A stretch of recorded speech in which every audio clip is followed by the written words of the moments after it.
Elizabeth Báthory was born on August 7th, 1560, into one of the wealthiest and most powerful families in the Kingdom of Hungary. The Báthory clan was ancient, noble, and deeply influential, with ties to aristocracy across Eastern Europe. As a child, Elizabeth was surrounded by privilege, grand estates, lavish feasts, and tutors who ensured her education was fit for a noblewoman. Yet even in her earliest years, there were subtle whispers about her temperament. She was intelligent and observant, but also fierce and imperious, quick to anger and slow to forgiveness. Those who witnessed her outbursts described a girl accustomed to authority and unaccustomed to dissent. At the age of 15, Elizabeth was married to Ferenc Nadasdy, a member of another powerful Hungarian noble family.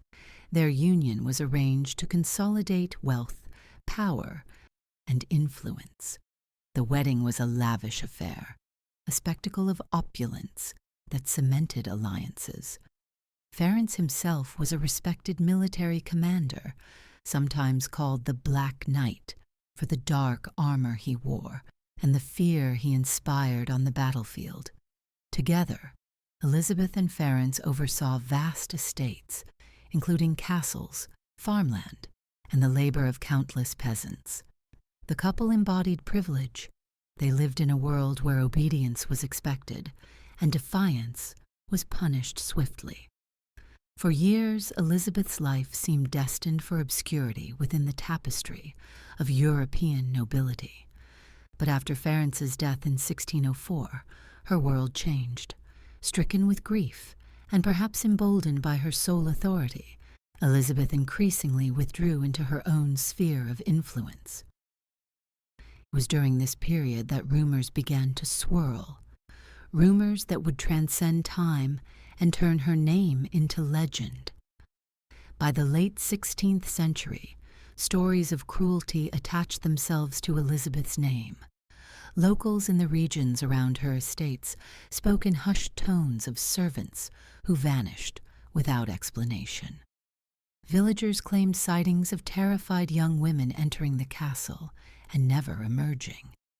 At first, these tales were dismissed as superstition. Soldiers and servants disappeared all the time in those tumultuous years. But as more accounts spread, the whispers grew louder, and an aura of dread began to envelop the Báthory name. Some of these early rumors described Elizabeth as unusually harsh with her servants. She was said to punish even minor mistakes with severity, and her temper was notorious. Others claimed that she derived pleasure from watching others suffer. In a time when corporal punishment was not uncommon among the nobility, such behavior was not entirely unimaginable, yet there was something about the consistency and specificity of the allegations that set them apart. The genesis of the most horrifying legends about Elizabeth Báthory can be traced to the early 1600s when investigations were launched by royal decree. The turning point came in 1602, when a group of local nobles and officials presented a petition to King Matthias II of Hungary. They carried accounts of atrocities allegedly committed by Elizabeth and her closest associates. These testimonies described a pattern of luring young women, mostly peasants or servants, into her service and then subjecting them to unspeakable torment. Some alleged that she delighted in unusual punishments. Others claimed she forced her victims to endure excruciating physical abuse. One of the most enduring and sensational elements of the legend was the claim that Elizabeth bathed in the blood of her victims to maintain her youth and beauty. This detail, dramatic and macabre, captured the public imagination and became central to her posthumous reputation. It is difficult to know how or why this particular detail emerged. Some historians suggest it was an embellishment added long after the events, while others argue it might have been part of the darker rumors circulating at the time. What is certain is that this image of a countess bathing in blood proved irresistible to chroniclers and storytellers in later centuries. The evidence brought to King Matthias II was both detailed and damning. Witnesses described secret rooms and dungeons within the castle where screams could be heard at night. They testified that Elizabeth and her accomplices, including her lady-in-waiting and a local official, orchestrated a systematic pattern of cruelty that extended over years. They spoke of physical abuse that left victims with broken bones, burns, and other grievous injuries.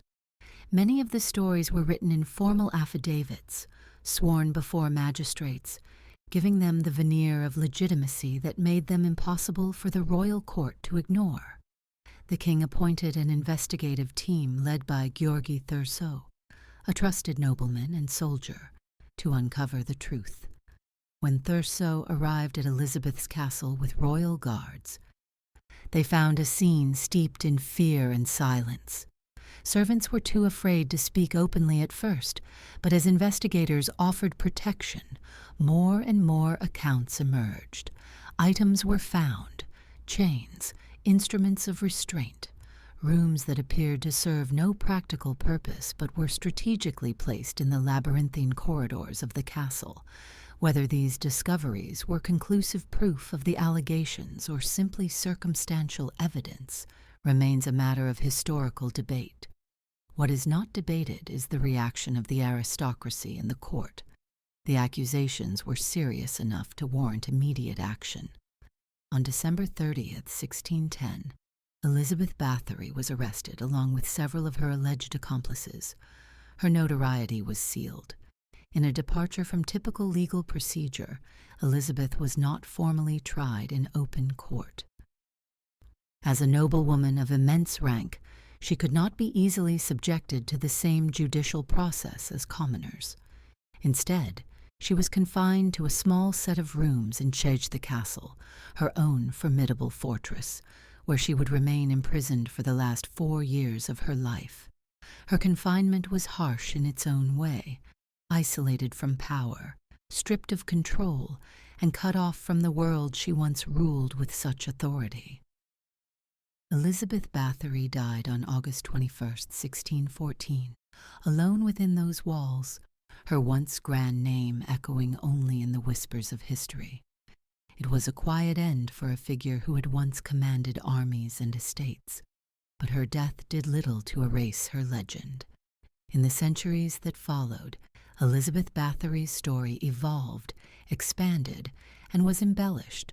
Writers, dramatists, and chroniclers transformed her life into myth. She became known in folk tales, in the literature of horror, and in the darker reaches of popular culture. The Blood Countess entered a pantheon of historical figures whose real deeds are inseparable from the myths built around them. Yet historians have grappled with the truth behind her legend. Some argue that political motivations and jealousy played significant roles in her downfall. Being a powerful woman in a male-dominated society made her a target of envy and suspicion. The testimonies against her were collected under circumstances that modern scholars consider legally questionable. Many affidavits were second or third hand, and some were likely coerced by fear of retribution. The lack of a formal trial also meant that much of the alleged evidence was never rigorously tested under impartial scrutiny. Despite these uncertainties, the enduring image of Elizabeth Báthory as the Blood Countess persists. In Hungary and beyond, her name is tied to stories of cruelty, unmatched by most figures in her era.